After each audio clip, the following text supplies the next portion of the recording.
Hello future officers. UPSC उन्नति का ये पहला सेशन होगा जो UPSC CAPF assistant commandant exam के बारे में आपको गाइड करेगा।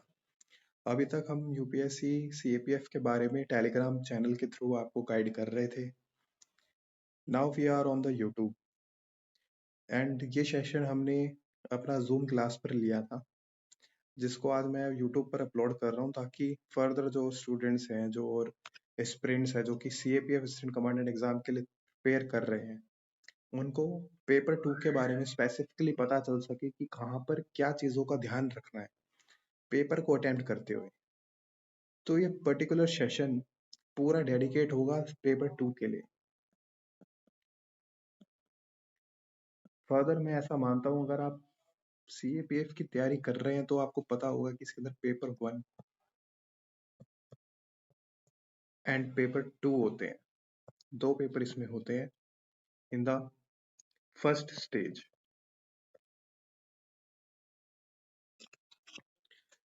फिर भी थोड़ा सा इस वीडियो को मैंने 3 भागों में डिवाइड किया है 3 भागों में बांटा है।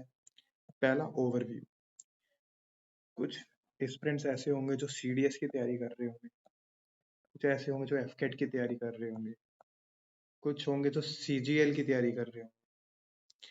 तो ताकि उनको भी पता चल सके, थोड़ी अवेयरनेस आ सके कि सीएपीएफ का एग्जाम एक्चुअल में है क्या, सीएपीएफ का एग्जाम देने के बाद हम बनते क्या हैं।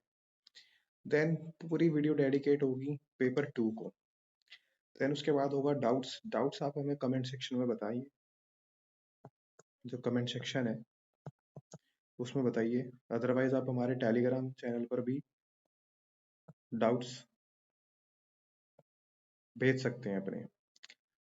डिस्क्रिप्शन में आपको लिंक मिल जाएगा। ओके, तो बिना किसी देरी के या फिर बिना इधर उधर की बात करे पॉइंट टू पॉइंट बात करेंगे आज इस सेशन के अंदर। जो चीज एग्जाम स्पेसिफिक होगी बस वही हम डिस्कस करेंगे, अदरवाइज हम कुछ यहाँ पर डिस्कस करने नहीं बैठे। तो स्टार्ट करते हैं ओवरव्यू से। हर साल यूपीएससी एक एग्जाम कराती है सीएपीएफ का, असिस्टेंट कमांडेंट एग्जाम बनाने के लिए। CAPF assistant commandant exam basically grade 1 job होती है। ग्रेड 1 जॉब, फर्दर जॉब कहना ठीक नहीं होगा, सर्विस होती है। ओके, देन बात करते हैं सीएपीएफ की।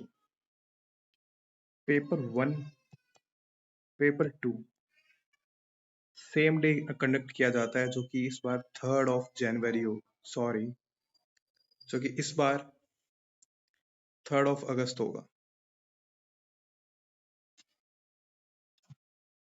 2025।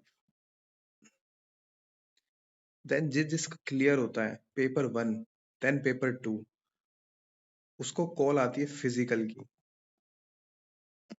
जिसका फिजिकल क्लियर होता है देन एक उसको कॉल आती है इंटरव्यू की, जो कि सपना होता है बहुत एस्पिरेंट्स का कि हम जाएं और यूपीएससी का इंटरव्यू फेस करें। देन जिसका क्लियर होता है पेपर 1 पेपर 2 के मार्क्स, जो मेरिट बनती है लास्ट, इसके मार्क्स प्लस होते हैं किसके साथ, इंटरव्यू के मार्क्स के साथ, तब जाके एक मेरिट फाइनल मेरिट बनती है। जिसका मेरिट में नाम आता है वो सिलेक्ट होता है। अब डिस्कस करते हैं कि पेपर 1 कितने मार्क्स का होता है। 250 marks paper 1, 200 marks for paper 2 and 150 marks for your interview.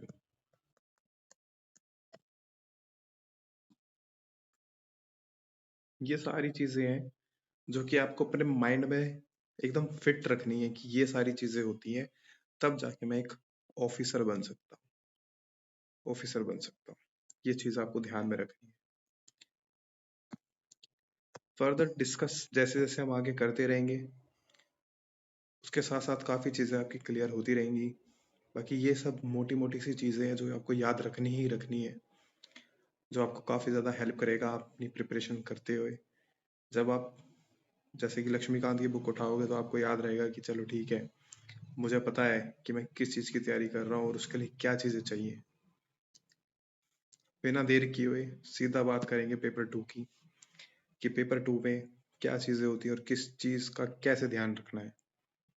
Okay, first of all paper 1 में पहला आपको ऐसे मिलता है। पेपर 2 के अंदर आपको ऐसे, report writing, argument writing, precise writing, fourth पे आपका होगा अनसीन पैसेज प्लस आपकी 25 मार्क्स की जो ग्रामर होती है, 25 मार्क्स की ग्रामर देखने को आपको वहां पे मिलेगी। ये था ओवरव्यू पेपर का, ये सारी चीजें आपको मिलेगी। अब जहां पर बच्चों को सबसे ज्यादा डाउट आता है उसकी बात करते हैं। तो सबसे ज्यादा डाउट आता है एसेस के लिए, कि ऐसे लिखना कैसे। आपको पेपर में 6 ऐसे देखने को मिलेंगे, 6 एजेस आपको देखने को मिलेंगे, जिनमें से आपको 4 वहां पर अटेम्प्ट करने हैं। आपको वहां पर 4 अटेम्प्ट करने हैं। 2 रिपोर्ट राइटिंग देखने को मिलेंगी, साथ में 2 आपको आर्ग्यूमेंट राइटिंग देखने को मिलेगी। ये दोनों ही करनी मैंडेटरी होंगी आपके लिए, कंपलसरी होंगी एग्जाम में, कि आपको अटेम्प्ट करनी ही करनी है। नहीं करते हैं तो आप अपने मार्क्स क्या करेंगे, डिडक्ट करवा लेंगे, खामा खा के मार्क्स कटवा के आएंगे। ध्यान रखना है। अब किन चीजों का, वो हम आगे बात करते हैं।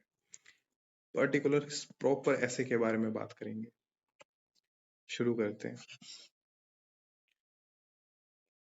ऐसे इसमें सबसे पहले डाउट होता है फॉर्मेट को लेके, कि ऐसे का फॉर्मेट क्या होगा। तो ऐसे का फॉर्मेट होगा, पहला स्टेप होगा आपका इंट्रोडक्शन का पार्ट होगा। ऐसे को आपको तो यूपीएससी शीट देता है, अवेलेबल करवाता है ऐसे लिखने के लिए। वो 3 शीटें देता है, लाइक ऐसे, फर्स्ट पेज, देन आपका ये सेकंड पेज होगा, देन आपका ये थर्ड पेज होगा। हर एक ऐसे के लिए आपको ऐसी 3 शीट मिलेगी।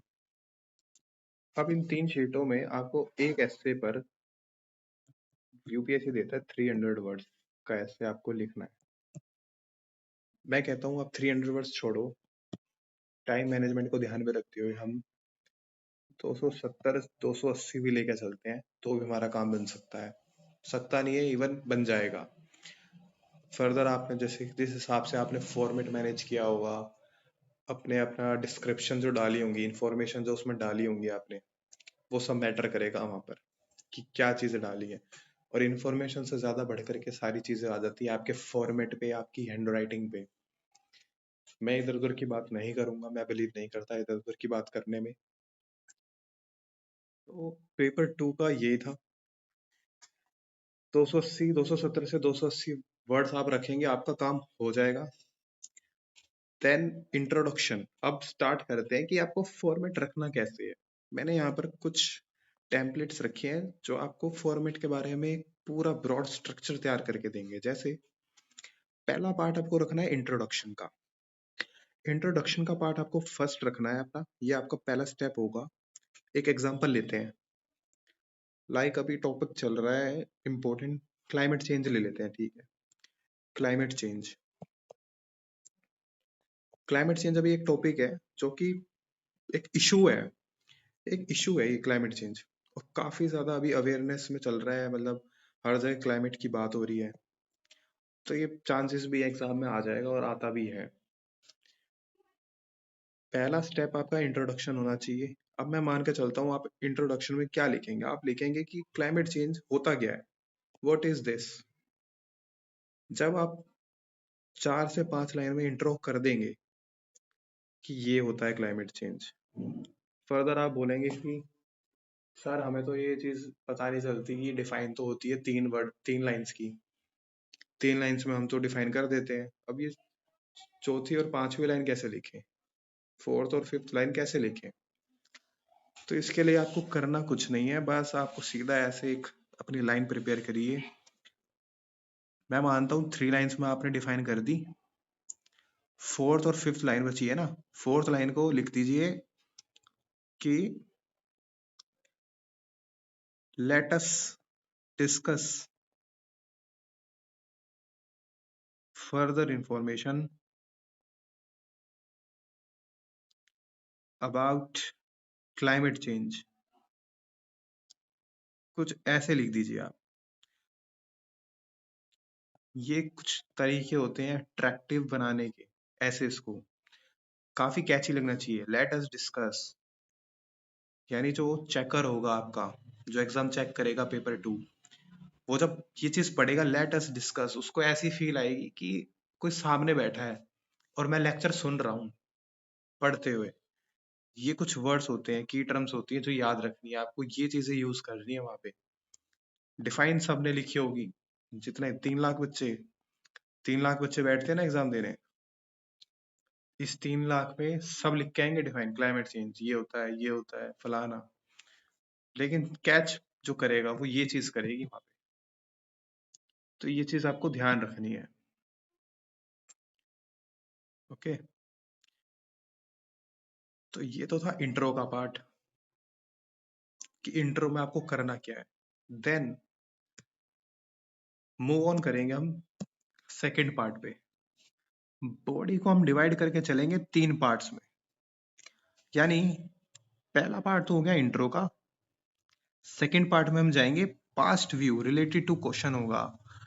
पास्ट व्यू क्या होता है, मैंने जैसे एग्जांपल लिया था क्लाइमेट चेंज, तो क्लाइमेट चेंज का पास्ट व्यू क्या सोचोगे कि क्या होगा। मैं बताता हूँ क्या होता है। क्लाइमेट चेंज के ऊपर ही अगर हम डिस्कस कर रहे हैं, तो इसका पास्ट व्यू ऐसा बनेगा कि क्लाइमेट चेंज को हम कब से फील कर रहे हैं, पहले कौन सा एग्रीमेंट हुआ था इसके ऊपर, किसने सबसे पहले डिस्कशन स्टार्ट किया था। चलो छोड़ो, आपको कंट्री का नाम याद नहीं आ रहा, एक कॉमन सी चीज, आपको मोनेट्रोल प्रोटोकॉल तो पता होगा, वीना कन्वेंशन का पता होगा, क्योंकि पेपर 1 की तैयारी कर रहे हैं आप, ये तो पता होना ही चाहिए।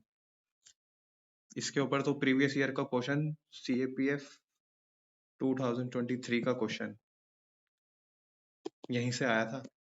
ये एक्चुअल में है क्या, मीन माता कन्वेंशन, ये पूछा हुआ था मैच ऑफ द फॉलोइंग के फेसिस में।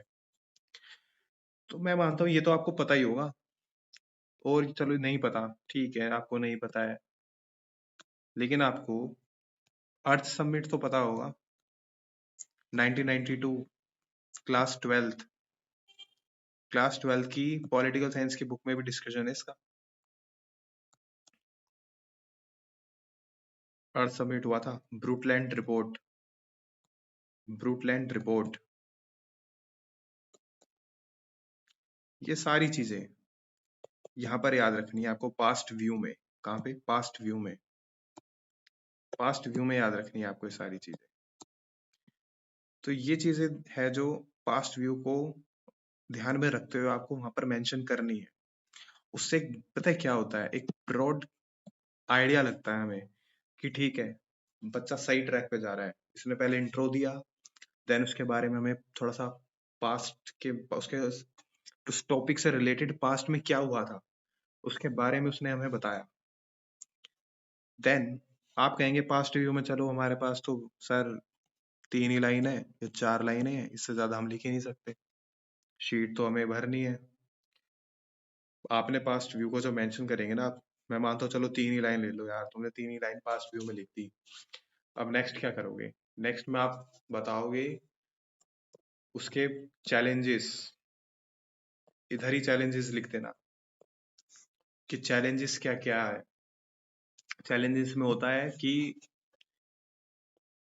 जो ये चीजें हुई हैं ये क्यों हुई थी पास्ट में, मतलब अगर हमने मॉनिट्रोल प्रोटोकॉल किया तो क्यों किया था, ये आपको यहाँ पर मेंशन करना होगा, 4th लाइन में 5th लाइन में।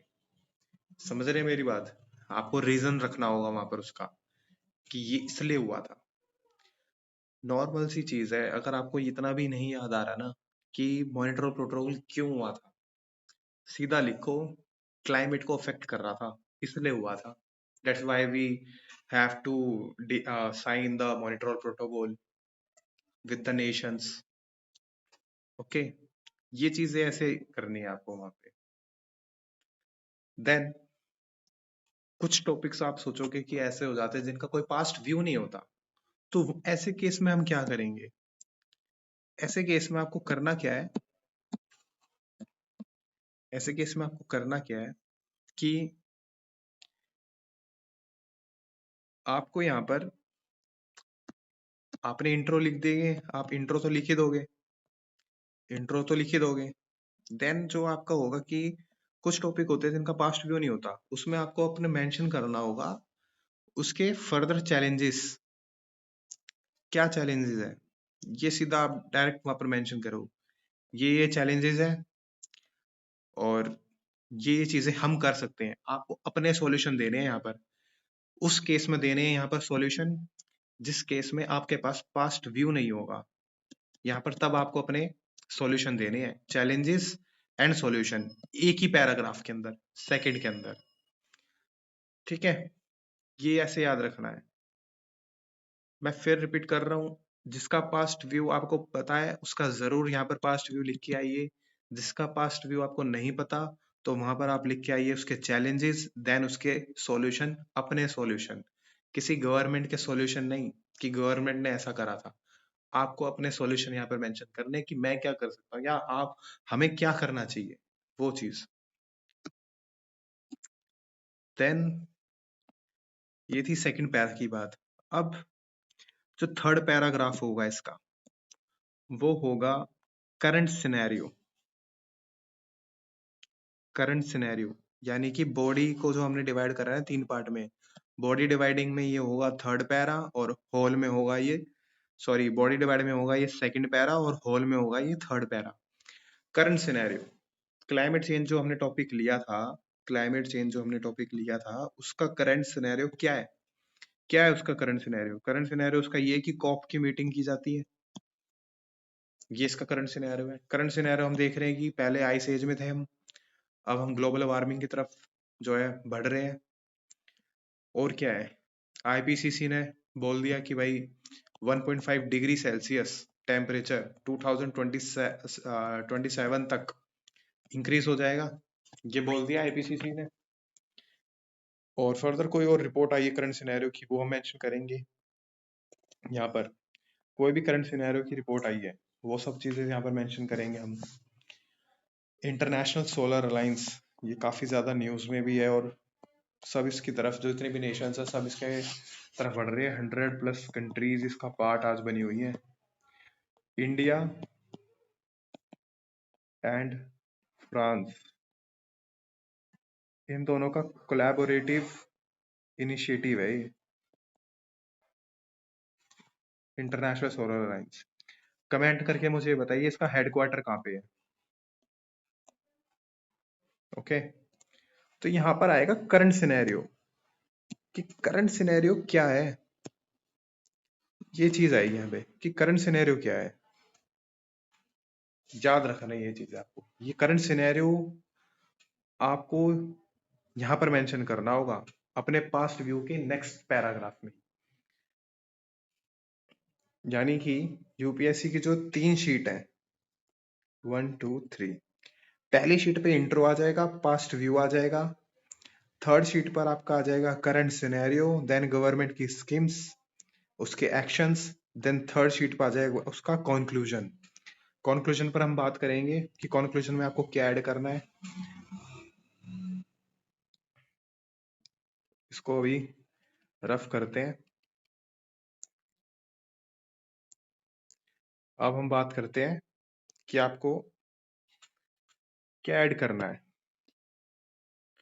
गवर्नमेंट की स्कीम्स के अंदर, थर्ड पैरा, फिर बताएंगे हम कि कंक्लूजन में क्या करना है। गवर्नमेंट की स्कीम्स के अंदर जैसे क्लाइमेट चेंज है, गवर्नमेंट की स्कीम के अंदर दिल्ली के अंदर ओड इवन चला था कंट्रोल करने के लिए, तो ये मेंशन करिए वहां पे, ये मेंशन कीजिए वहां पे। साथ ही साथ गवर्नमेंट और क्या चीजें कर रही है हमारे क्लाइमेट को लेके। गोवर्धन स्कीम का नाम सुना होगा, गोवर्धन स्कीम ये चली है। पीएम सूर्योदय योजना ये मेंशन कीजिए यहाँ पे। ये थी अपनी इंडिया की। इंटरनेशनली जैसे इंटरनेशनल सोलर अलायंस, ये इंटरनेशनली है। इंटरनेशनली हम क्या करते हैं, और हम कॉप की मीटिंग्स करवाते रहते हैं टाइम टू टाइम। अभी COP29 हुआ था बाकू में, अजरबैजान, अजरबैजान में हुआ था ना, बाकू। और हम इंटरनेशनली क्या कराते हैं, हमारा जो एसडीजी के गोल्स हैं 17 बाय यूएन, इसको फॉलो करते हैं। कमेंट सेक्शन में बताइए कि एसडीजी का कौन सा गोल है जो क्लाइमेट से डील करता है, जो क्लाइमेट से क्या करता है, डील करता है, उसके बारे में बताइए। कौन सा एसडीजी का गोल है, कौन से नंबर का वो गोल है, वो बताना है आपको कमेंट के अंदर। तो ये होता है गवर्नमेंट की स्कीम्स। फर्दर यूपीएससी कभी भी टॉपिक देता है तो उसमें कुछ ना कुछ वो ऐसा टॉपिक जरूर देता है जहाँ पे आप गवर्नमेंट का डिस्कशन रख सकते हैं, गवर्नमेंट की स्कीम आप रख सकते हैं, गवर्नमेंट के क्या एक्शंस रहे हैं वो रख सकते हैं। मैंने यहाँ पर इसलिए मेंशन किया ताकि कोई कंफ्यूजन ना रहे कि स्कीम भी है यहाँ पर और एक्शंस भी है। स्कीम और एक्शंस में क्या फर्क होता है तो आपको पता होगा। एक्शंस होती है गवर्नमेंट क्या कर रही है, एक्शंस में आपकी प्रतिक्रिया जो होती है गवर्नमेंट की, जो वर्किंग पैनल होता है उसके बारे में डिस्कस करते हैं। स्कीम्स जो इम्प्लीमेंट हो चुकी है या फिर जो होने वाली है, जैसे फॉर एग्जांपल एक बेटी बचाओ बेटी पढ़ाओ, ये क्या है, हमारी स्कीम है ये। तो ये तो होगी स्कीम। एक्शन हो गया उस स्कीम का इम्प्लीमेंटेशन, वो एक्शन है। वर्किंग पैनल जब हम बात करते हैं तो वो होता है हमारा एक्शन, गवर्नमेंट का एक्शन है ये। ओके, कि गवर्नमेंट ने अपने एम्प्लॉयज को भेज दिया, यमुना साफ करो, गंगा साफ करो, गंगा का क्लीन प्रोग्राम चल गया, नमामि गंगे प्रोग्राम चल गया। ये सब एक्शंस है गवर्नमेंट के, स्कीम नहीं है ये एक्शंस होते हैं। नमामि गंगे प्रोग्राम एक एक्शन था, स्कीम नहीं थी। तो वो चीज है यहाँ पर मैंने जो आपको सॉल्व करी है ना, जो बताने की कोशिश की है वो ये बात है यहाँ पे। नाउ हम बात करते हैं कॉन्क्लूजन की, कि कॉन्क्लूजन के अंदर आप किस चीज का ध्यान रखना है और क्या रखना है आपको। कॉन्क्लूजन को आपको रखना कैसे है, अपनी बात को वहां पर कैसे मेंशन करना है, उस चीज के बारे में हम देखेंगे कॉन्क्लूजन में। कॉन्क्लूजन आपको हमेशा ही बैलेंस रखना है, बैलेंस। और ऐसा रखना है कि टॉपिक से ही रेलिवेंट हो, इस टॉपिक से ही रेलिवेंट हो जो आपको यूपीएससी के द्वारा दिया जाएगा ना एग्जाम में, वो टॉपिक उसी से रेलिवेंट होना चाहिए, रेलिवेंट होना चाहिए, रेलिवेंट। ओके, तो ये चीज आपको ध्यान में रहनी चाहिए। टॉपिक से अगर भटक गए तो ऑब्वियसली आप मार्क्स कटवा लेंगे, वहां पर कोई चांस नहीं बचेगा। जो आपका चेकर होता है वो हमेशा यही चीजें ध्यान रखता है कि बच्चा कहाँ से भटके और मैं इसको पकड़ लूं कि ये यहाँ भटक चुका है और उसके मार्क्स काट लूं।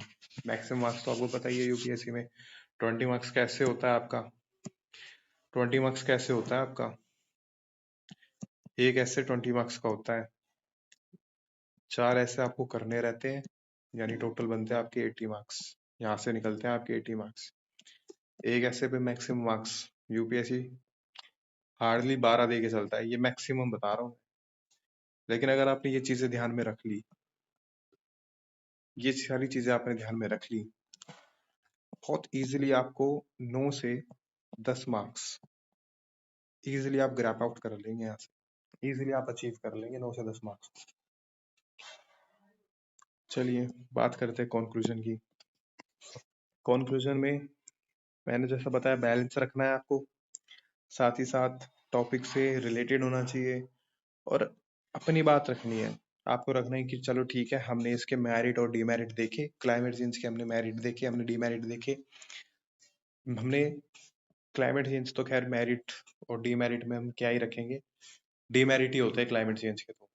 तो यहाँ पर हमें बस रखना है कि क्लाइमेट चेंज क्यों नेसेसरी, वो क्लाइमेट को सुधारना क्यों नेसेसरी है, क्लाइमेट के ऊपर गवर्नमेंट क्या कर रही है। और एक आपको ना नॉर्मल सा मतलब ऐसा रखना है कि गवर्नमेंट का प्रोग्राम या स्कीम या एक्शंस इम्प्लीमेंट तभी सफल बनेंगे जब लोग पार्टिसिपेट करेंगे। अगर पब्लिक ही नहीं, मान लो कहीं पर दीवार पे हम देखते हैं ना, अक्सर लिखा रहता है यहाँ थूकना मना है, लोग वहीं पर जाकर के थूकते हैं, तो इसमें गवर्नमेंट की थोड़ी गलती है, गवर्नमेंट को थोड़ी हम क्रिटिसाइज करेंगे। ये तो चलो मैं जेन्युइन बात कर रहा हूँ एक, लेकिन पेपर में तो हमें मेंशन करना भी नहीं है कि गवर्नमेंट को हम क्रिटिसाइज करके आ रहे हैं वहां पे, नहीं। खुद आप एसी बनने वाले हो और जा रहे हो कि गवर्नमेंट ने ये कर दिया वो कर दिया, नहीं, खुद उसका पार्ट बन रहे हो ना आप, तो गवर्नमेंट का तो पार्ट बन रहे हो आप, तो वहां पे तो क्रिटिसाइज करना नहीं है। लेकिन एक जेन्युइन वाली बात बता रहा हूँ मैं आपको कि जब तक पब्लिक का पार्टिसिपेंट नहीं होगा, तब तक कहाँ गवर्नमेंट की जो प्रोग्राम्स है, स्कीम्स है, एक्शंस है, वो इम्प्लीमेंट हो पाएंगे ठीक से। तो यहाँ पर कंक्लूजन में आपको लास्ट में अपनी बातें रखनी है। अब एक इम्पोर्टेंट बात हो रहा है, वो मैं आगे बताऊंगा ऐसे को लेकर के, जो आप सभी के मन में रहती है, डाउट रहते हैं, वो मैं यहाँ पर पहले ही क्लियर कर दूंगा आपका, पर वो होगा लास्ट में। तो चलो मैं मान के चलता हूँ ऐसे आपका क्लियर हो चुका है कि आपको क्या रखना है। मार्क्स का मैंने बता दिया क्या सिस्टम है, बॉडी इंट्रोडक्शन बता दिया कैसे लिखना है, फॉर्मेट है ये पूरा। पीडीएफ इसकी कहोगे तो मैं शेयर कर दूंगा टेलीग्राम चैनल पर ही, अदरवाइज आपके पास यूट्यूब पर तो ये वीडियो अवेलेबल है, आप कभी भी मन करे इसको ओपन कीजिए और चेक कीजिए कि क्या चीजें मैंने इसमें आपको बताई है। किसी भी चैनल पर इतना डीपली आपको कहीं कंटेंट नहीं मिलेगा जिसने इतना डीपली एक एक चीज को बताया हो। मैं भी एस्पिरेंट हूँ, मुझे भी पता है कि क्या चीजें नेसेसरी होती हैं एग्जाम को लेके। जो बैठते हैं ना और बोलते हैं कि कोचिंग वाले की ये इन्फॉर्मेशन याद रखना, ये ऐसे याद रखना, ये मेंशन करोगे तो मार्क्स मिलेंगे। भाई इन्फॉर्मेशन के मार्क्स होते हैं, मैं मानता हूँ, लेकिन इतने भी नहीं होते जितना तुम बताते हो। सिर्फ इन्फॉर्मेशन से कुछ नहीं होता, आपकी हैंड राइटिंग भी मैटर करती है, आपका फॉर्मेट मैटर करता है वहाँ पे, आपका एक्सप्रेशन, किस तरह से आप एक्सप्रेस कर रहे हो चीज़ों को। जितना अच्छे वर्ड्स यूज करेंगे उतने ज्यादा मार्क्स मिलेंगे। वर्ड्स भी ऐसे यूज नहीं करने आपको कि इतने हार्ड वर्ड यूज करने हैं कि आप उसका ही टेस्ट लेने लग जाए, इरिटेट हो जाएगा इंसान, मार्क्स कट कर लेगा आपकी, क्या क्या डाल रहा है ये। इजी वर्ड्स रखने हैं कि बस इंसान को समझ आ जाए सामने वाले को आप ये कहना चाहते हैं, ऐसे वर्ड रखने हैं, आपको मिल जाएंगे 9 से 10 मार्क्स इजीली मिल जाएंगे। इन चीजों का ध्यान रख लेना, कहीं नहीं जाने आपके 9 से 10 मार्क्स ऐसे के अंदर, मैं गारंटी लेता हूँ। देन आता है आपका आर्गुमेंट राइटिंग। आर्गुमेंट राइटिंग की बात करते हैं तो आर्गुमेंट राइटिंग में भी आपको देखने को मिलता है, आर्गुमेंट राइटिंग दो आर्गुमेंट मिलते हैं, जैसे कि मैंने पहले ही ओवरव्यू में बताया था, दो आर्गुमेंट मिलते हैं। दोनों ही आर्गुमेंट, एक आर्गुमेंट होता है 20 मार्क्स का, दूसरा भी 20 मार्क्स का, दोनों यहाँ से बनते हैं आपके 40 नंबर, 40 मार्क्स यहाँ से निकलते हैं आपके। इसकी बात करते हैं क्या बॉडी होंगी, पॉइंट टू पॉइंट बात करूंगा। फर्स्टली आपको इंट्रो देना है। आर्गुमेंट में टॉपिक ले लेते हैं, वन नेशन वन इलेक्शन ले लेते हैं। हाल फिलहाल में तो कंट्रोवर्सी भी बनी हुई है वन नेशन वन इलेक्शन। तो वन नेशन वन इलेक्शन कौन सा बिल है ये, 129th बिल है ये याद रखना है। Constitution amendment bill, special majority चाहिए होती है, प्लस स्टेट रेटिफिकेशन भी चाहिए होता है। इसके लिए अगर वन नेशन वन इलेक्शन को इम्प्लीमेंट करना है तो उसके लिए स्पेशल मेजोरिटी लगेगी, Lok Sabha and Rajya Sabha plus state से रेटिफिकेशन भी होगा। ठीक है, बात करते हैं वन नेशन वन इलेक्शन की। इंट्रो आप दे देंगे कि वन नेशन वन इलेक्शन क्या है। कोई भी टॉपिक आएगा आर्गुमेंट पे इंट्रो में, उसके बारे में जरूर ये बताना है कि ये है क्या। एग्जामिनर जो चेक करेगा आपका पेपर, उसको पता होना चाहिए कि इस बच्चे को ये पता है कि ये है क्या, टॉपिक से अवेयर है कि नहीं है। One nation one election basically एक ऐसा इलेक्शन कंडक्ट करवाने का प्रोसेस है जिसके अंदर आपके सेंटर और स्टेट के जो इलेक्शंस है वो सब एक ही साथ इम्प्लीमेंट किए जाएंगे। एक ही साथ क्या की जाएगी, इम्प्लीमेंट की जाएगी। मतलब एक ही साथ इलेक्शन कंडक्ट करवाने का एक प्रोसीजर है, सिंपल प्रोसीजर। सिंपल है तो इस तरीके से आपको मेंशन करना है, इंट्रो के अंदर डिफाइन देनी है उसकी। अब 5 पॉइंट्स यहां पर पहले आप लिखेंगे फेवर। इंट्रो आपने दे दिया, उसके बाद आपने लिखेंगे फेवर। इसमें भी शीट वही मिलती है, 3 शीट मिलेंगी, 1 2 3। Okay, 20 marks. अब फेवर लिखेंगे, इंट्रो देते के साथ ही फेवर लिखेंगे नीचे, और 5 पॉइंट्स लिखेंगे आप फेवर में। फेवर में लिखेंगे, फेवर में क्या क्या पॉइंट्स। आर्गुमेंट इतना आसान है ना लिखना। आपने अगर फेवर के 5 पॉइंट सोच लिए ना, तो मैं मानता हूं आपने अगेंस्ट के भी सोच लिए। करना क्या है, उसका उल्टा करना है बस। भाई वन नेशन वन इलेक्शन है, फेवर में इतना तो सोच पा रहे हैं, कोस्ट कटिंग में हेल्प करेगा। इतना तो सोच पा रहे हैं, डिप्लॉयमेंट ऑफ फोर्सेस जो होती है उसमें रिडक्शन देखने को मिल जाएगा, जिससे एफिशिएंसी बढ़ जाएगी, काम की एफिशिएंसी बढ़ जाएगी ना। फोर्सेस अपना काम, जो उनका एक्चुअल काम है वो उस पर ध्यान देंगी। और क्या सोचने को मिल रहा है भाई, पार्टिसिपेशन ऑफ वुमेन्स भी तो बढ़ाएगा, देखने को मिलेगा। लोग जो है, जब आपके सेंटर के प्लस स्टेट के इलेक्शन साथ साथ किए जाएंगे कंडक्ट, तो पार्टिसिपेशन ऑफ वुमेन भी तो बढ़ेगा। एक फेस्टिवल की तरह हो जाएगा आपका। जो रियल डेमोक्रेसी होती है, उसका एंजॉयमेंट ले पाएंगे लोग कि है क्या। तो ये ऐसी फोर्थ पॉइंट बनेगा, फिफ्थ पॉइंट बनेगा। फोर्थ पॉइंट और फिफ्थ पॉइंट ऐसे ही बनेंगे। बड़ा इजी है सोचना और करना। बस अगर आपने 5 पॉइंट निकाल लिए ना फेवर के, तो आप मान के चलो अपने अगेंस्ट में भी 5 पॉइंट निकाल लिए। देन आपका अगेंस्ट, जैसा कि मैं समझा रहा था आपको कि आपको फेवर में 5 पॉइंट देने हैं, देन अगेंस्ट में आपको 5 पॉइंट देने हैं। वैसे ही है आपका ये। अगेंस्ट में क्या पॉइंट बनेगा, पहला पॉइंट जैसा कि मैंने आपको ऊपर ही बताया कि 129 अमेंडमेंट बिल है जो, ये आपको ध्यान में रखना है। इसको पास कराने के लिए स्पेशल मेजोरिटी भी चाहिए। इसको पास कराने के लिए स्पेशल मेजोरिटी चाहिए, साथ ही साथ स्टेट का रेटिफिकेशन वो भी चाहिए। तो खुद में एक चैलेंज है पास कराना, ये चीज ध्यान में रखनी है।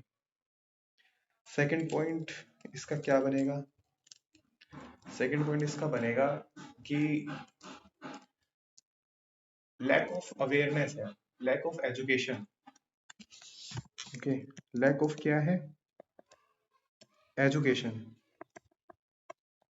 एजुकेशन नहीं है लोगों पे इतनी कि उनको हम अवेयर करवा सके कि ये है क्या। साथ साथ इलेक्शन कि आपका एक वोट तो जा रहा है सेंटर के लिए, प्लस में आपका एक वोट जा रहा है स्टेट के लिए। तो लोगों के पास अवेयरनेस कैसे देंगे हम, जो रिमोट एरियाज में रहते हैं, ट्राइबल एरियाज में रहते हैं, गाँव में रहते हैं लोग, उन तक जा जाके ये कैसे समझाएंगे हम उन्हें। एक पॉइंट बनेगा रीजनल पार्टीज का।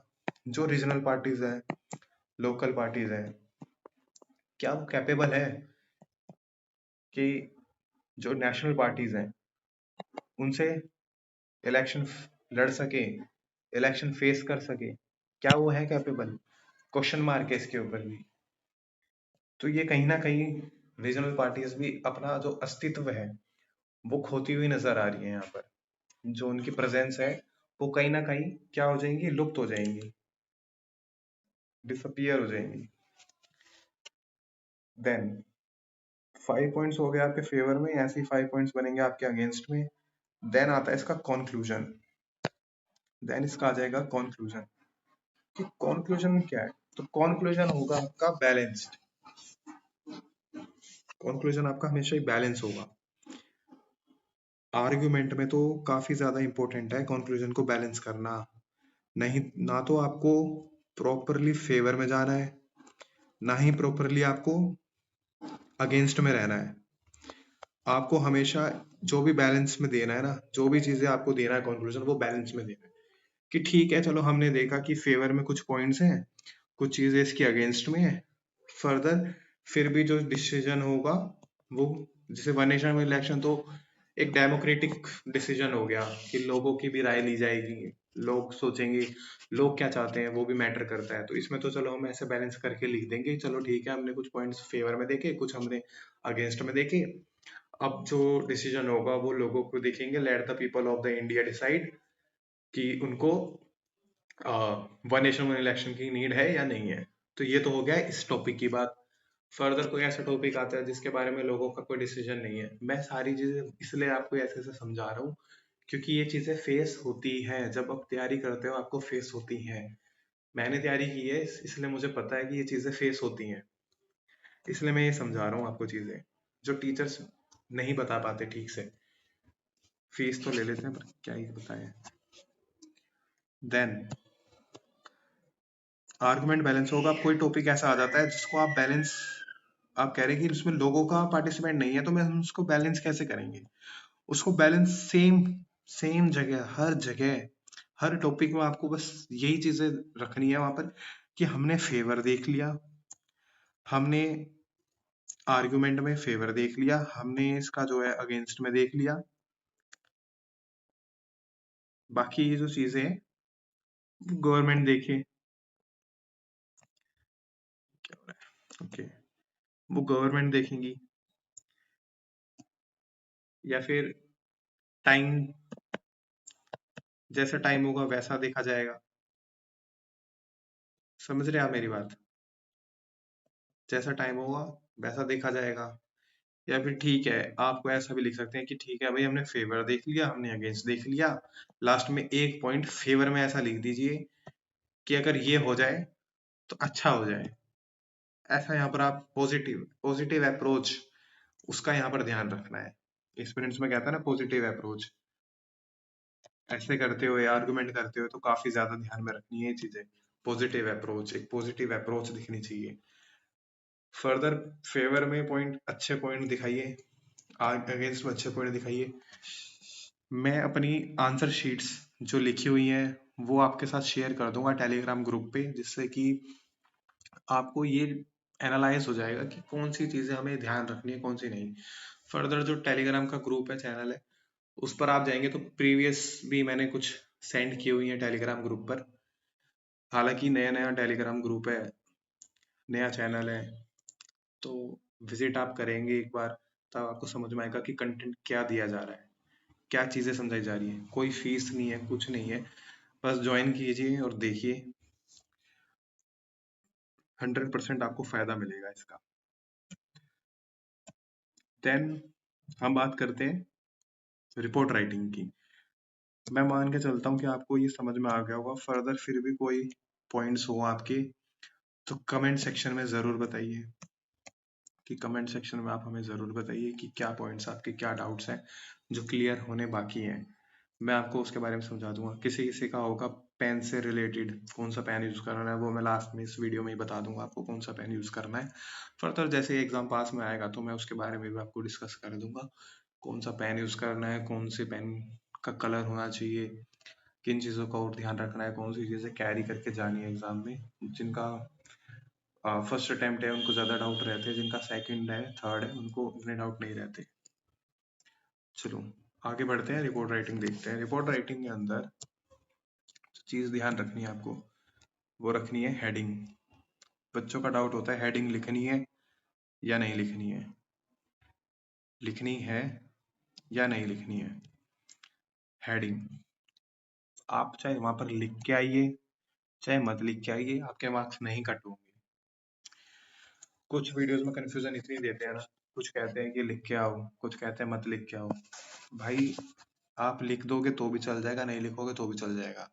मैं क्यों कह रहा हूँ नहीं लिखोगे तो क्यों चलेगा, क्योंकि क्वेश्चन के अंदर पहले ही दिया हुआ है, टॉपिक ये है।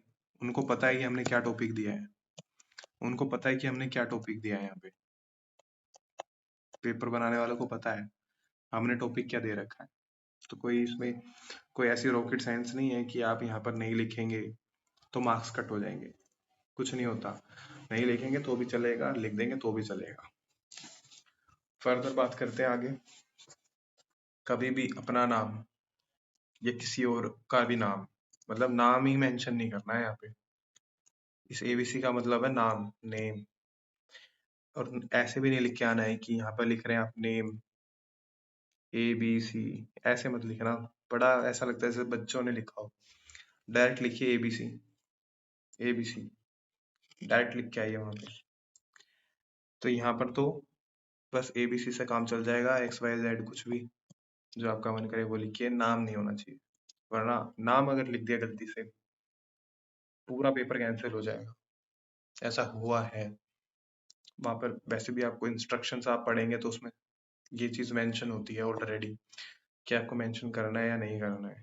देन आ जाती है आपकी डेट, जिस दिन एग्जाम हो उस दिन की डेट नहीं लिखनी है, प्रीवियस की लिखनी है। एज हमेशा रिपोर्ट पास्ट की होती है, पास्ट में लिखी जाती है। उसके बाद आती है आपकी प्लेस। प्लेस आप लिख के आइए न्यू दिल्ली, जो मन करे लिख के आइए प्लेस। प्लेस का कोई ऐसा इशू नहीं है कि पेपर कैंसिल हो जाएगा या आपके मार्क्स कट हो जाएंगे। प्लेस लिख के आइए। अब बात करते हैं कंटेंट। कंटेंट क्या है? कंटेंट को आपको जो लिखना है ना, कंटेंट को लिखना है ऐसे: what,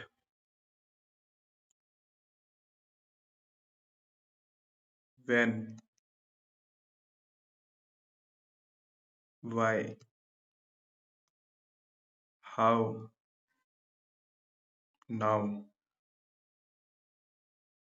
what, when, why, how, now. Now में आती है करंट सिचुएशन। करंट सिचुएशन,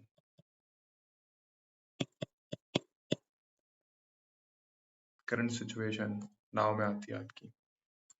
इस व्हाट में आपको लिखना है, मैं एग्जांपल लेता हूँ, ट्रेन एक्सीडेंट। अच्छा, रिपोर्ट राइटिंग ना तो आपकी टू टाइप्स की होती है। टू टाइप्स की रिपोर्ट राइटिंग होती है। एक होती है इशू बेस्ड और एक होती है आपकी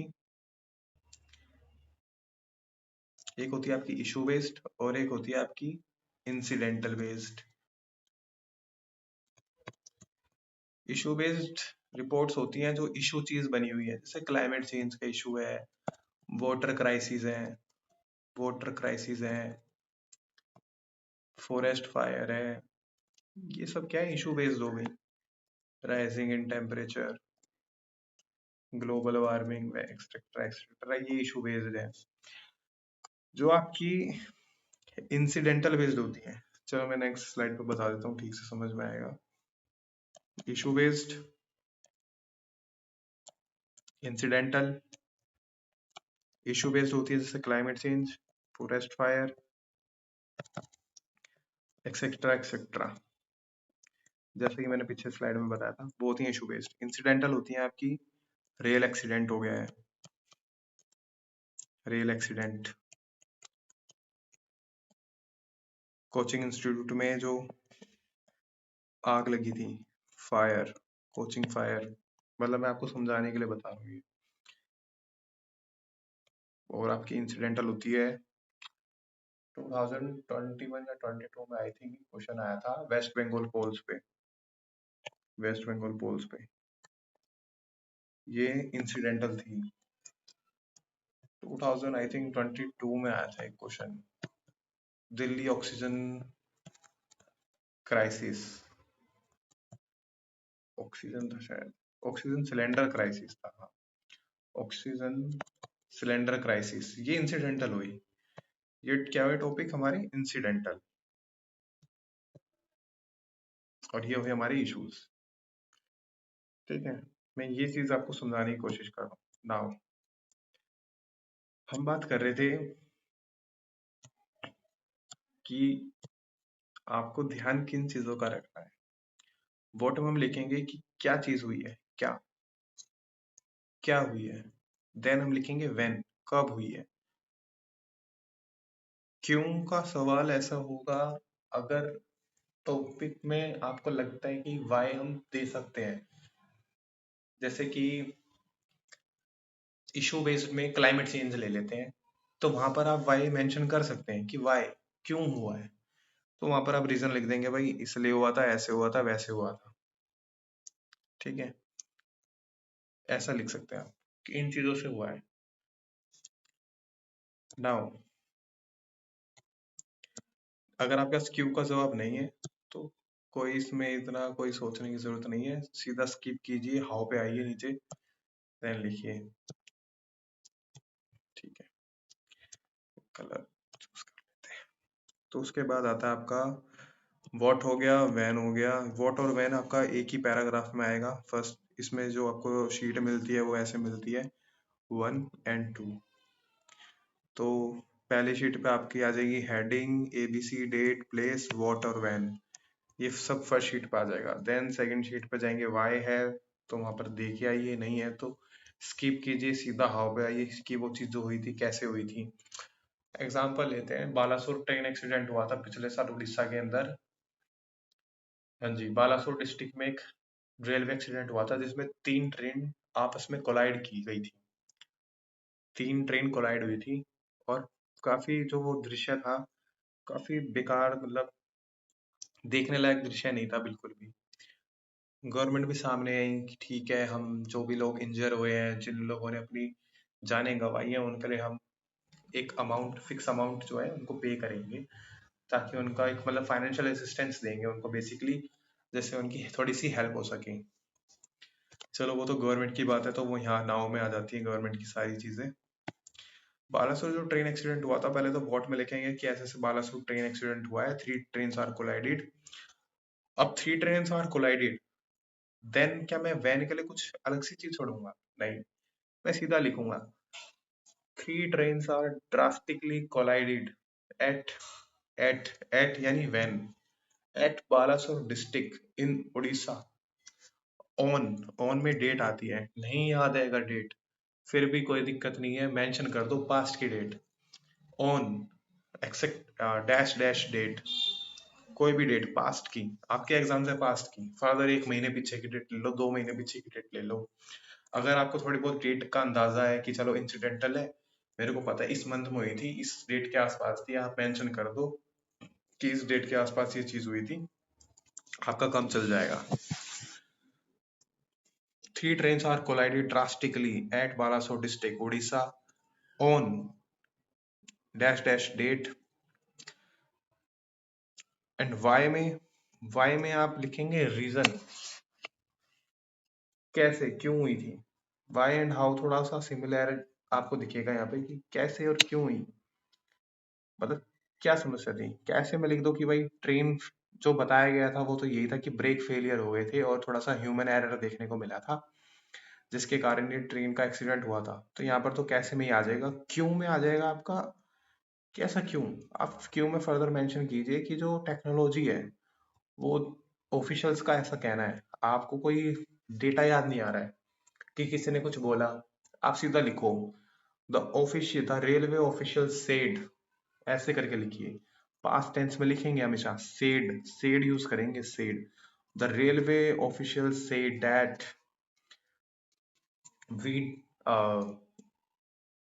say that the technology that we use in the railways are not appropriable for the जो भी मतलब ट्रेन जो आप की अब यूज हो रही है, जो भी टेक्नोलॉजी का हम यूज कर रहे हैं वो उसके लिए अप्रोप्रिएबल नहीं है जो आजकल हमें टेक्नोलॉजी चाहिए। जैसे कवच सिस्टम है, कवच सिस्टम पर कब से बात चल रही है कि कवच सिस्टम आएगा ट्रेन की प्रोटेक्शन के लिए। अगर ये सिस्टम आ जाता है ना, मैं मान के चलता हूँ 80% ट्रेन एक्सीडेंट्स होने बंद हो जाएंगे, अगर ये ढंग से आ गया तो। इंडिया के अंदर ठीक से इसको इम्प्लीमेंट किया और लगाया, इंस्टॉलेशन वगैरह इसकी ठीक से की। कर्व सिस्टम एक ऐसा सिस्टम है जिसके अंदर थोड़ा सा भी ह्यूमन एरर होता है या ब्रेक फेलियर की सिचुएशन में ऑटोमेटिक ब्रेक लगाता है अपने आप, ऑटोमेटिक ब्रेक, कवच सिस्टम। ओके, तो ये ऐसा सिस्टम है, इन सब चीजों का ध्यान रखना है। हाउ हो गया आपका, देन आता है आपका नाउ। नाउ में आता है आपका गवर्नमेंट का कोई रिस्पॉन्स है या नहीं है, गवर्नमेंट रिस्पॉन्स।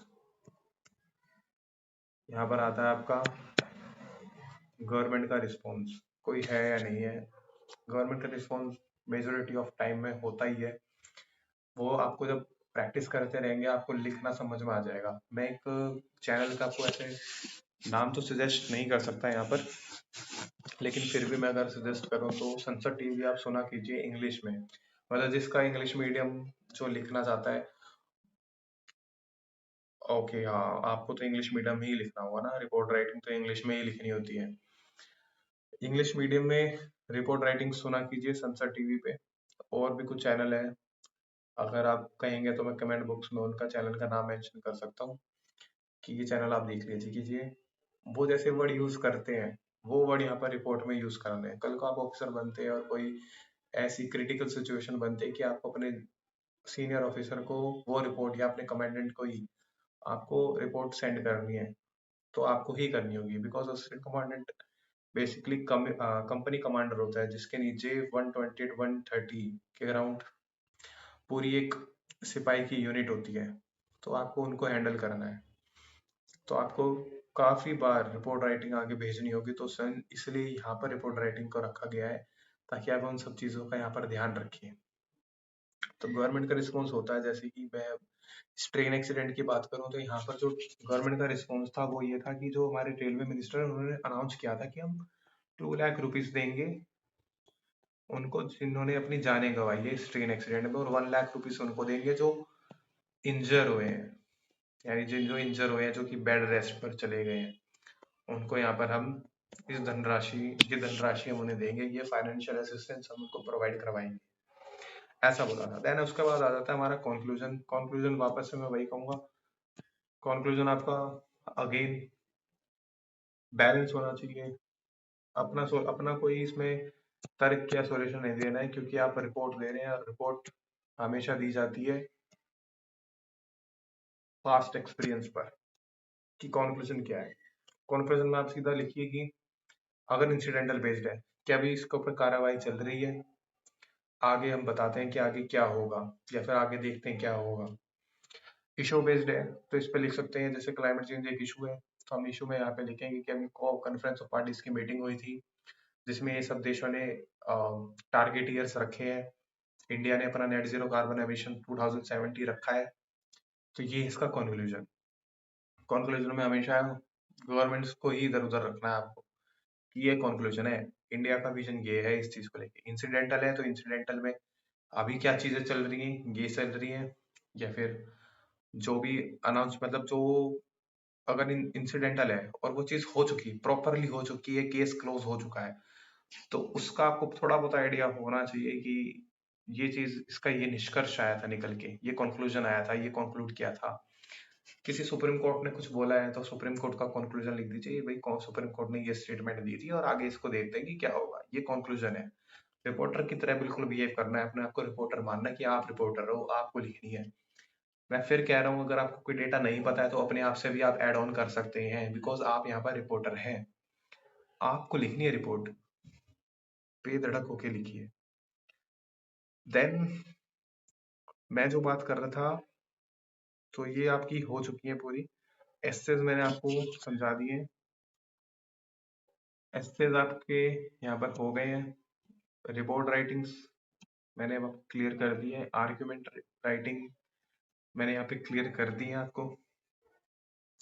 उसके बाद एक चीज मैं यहाँ पर क्लियर करना चाहूंगा, जो एसे होता है ना, ये आप हिंदी में भी लिख सकते हैं, हिंदी मीडियम में भी लिख सकते हैं, इंग्लिश में भी लिख सकते हैं फर्दर। लेकिन जो बाकी का पेपर है, report writing, argument, precise writing, unseen passage, आपका जो बस 25 मार्क्स की जो ग्रामर है वो, ये सब इंग्लिश में होती है। इसके लिए no Hindi, no Hindi, only English, only English, ये याद रखना है यहाँ पे। ये आपको याद रखना है, इस चीज का ध्यान रखना है। फर्दर जो पेन से रिलेटेड चीजें होती हैं, कौन सा पेन यूज करें, ब्लैक पेन ऑलवेज। ब्लू भी कर सकते हैं बट मैं ब्लू के लिए एग्री नहीं करूंगा। ब्लैक पेन से एक तो राइटिंग अच्छी दिखती है, राइटिंग क्लियर दिखती है, और क्लियरली मेंशन है एडमिट कार्ड पे कि ब्लैक पेन का ही यूज होना चाहिए, तो ब्लैक पेन का ही यूज करना है आपको। और जो फर्दर डाउट होते हैं, जो आप आईडी प्रूफ लेके जाना अपना सेंटर पर जब जाओगे, हालांकि इसके बारे में मैं आपको जब एग्जाम नियर होगा उस तब आपको इंफॉर्मेशन शेयर कर दूंगा इस बारे में भी, कौन सी चीजें आपको लेके जानी है और कौन सी नहीं लेके जानी है। पेन मैंने बता दिया, ब्लैक पेन यूज करना है। पेन में आप बॉल भी यूज कर सकते हैं, आप जेल पेन भी यूज कर सकते हैं। वैसे बॉल ही करें तो ज्यादा बेटर है, जेल पेन से तो इंक भी फैल जाती है और फर्दर फिर वही है, अगर कोई भी हल्की सी मिस्टेक हो गई तो दिक्कत होगी। जेल पेन का आप यूज कर सकते हैं, लेकिन एक चीज याद रखना, ओएमआर शीट जो मिलती है ना, उसको तो बॉल से ही फील करना होगा। तो मैं तो यही कहूंगा, क्यों गलती करनी है, बॉल ही लेके जाओ ना। एक पेन रहेगा तो पता रहेगा कि सारी चीजें भाई मुझे तो एक ही पेन से करनी है, मुझे दूसरा पेन तो यूज ही नहीं करना, मेरे पास है ही नहीं दूसरा पेन, मैं कहाँ से यूज करूँ। जो बच्चे ज्यादा वो करते हैं कि भाई चलो हम तो जेल पेन से लिखेंगे, तो उनको मैं फिर कहूंगा ध्यान में रखनी है ये चीज, कि जब ओएमआर आप फील कर रहे हो तो वो बॉल से करें, जब अपनी आंसर लिखनी है तो बेशक से आप जेल पेन का यूज करें, कोई इसमें इशू नहीं है। कोई मार्क्स आपके कटेंगे ही नहीं, कोई आंसर आपका, कोई पेपर आपका कैंसिल नहीं होने वाला। सो आई थिंक सारी चीजें मैंने डिस्कस कर ली हैं आपसे। फिर भी डाउट हो कोई आपका डाउट हो तो मुझे जरूर बताएं। पहली वीडियो थी, फर्स्ट सेशन था ये हमारा, गाइडेंस सेशन था पेपर से रिलेटेड, पेपर 2 से related specifically. Further CDS, AFCAT, CAPF, इन सब की हम अच्छी अच्छी क्लिप्स आपको देते रहेंगे, प्रोवाइड करवाते रहेंगे, और इनसे जुड़े हुए आपकी सारी इंफॉर्मेशन आपको इजीली अवेलेबल करवाएंगे। साथ ही साथ और भी काफी चीजें हमने सोची है आपके लिए, सरप्राइज रखा है, वो आपको टाइम टू टाइम प्रोवाइड किया जाएगा, और जैसे ही समय आएगा आपको सरप्राइज भी दिया जाएगा। फ्री ऑफ कॉस्ट है सब कुछ। चैनल को सब्सक्राइब कीजिए, जिससे कि आपको अवेयर रहे कि ये है। सब्सक्राइब नहीं करना है, अगर नहीं आलस आता है सब्सक्राइब करने में, तो आप टेलीग्राम चैनल तो ज्वाइन कर ही सकते हैं। यहाँ पर थोड़े आपको PYQs देखने को मिल जाएंगे, फर्दर जो करंट अफेयर्स में चीज़ें चल रही हैं, पेपर रेलेवेंट, वही चीज़ें यहाँ पे देखने को मिलेंगी, कोई इधर उधर की बात नहीं होगी। PYQs देखने को मिल जाएंगे टेलीग्राम चैनल पे, डिस्क्रिप्शन में लिंक मिल जाएगा। वैसे अगर सर्च करेंगे टेलीग्राम चैनल पर, तो चैनल का नाम है हमारा यूपीएससी उन्नति, उन्नति। Okay, thank you, have a nice day.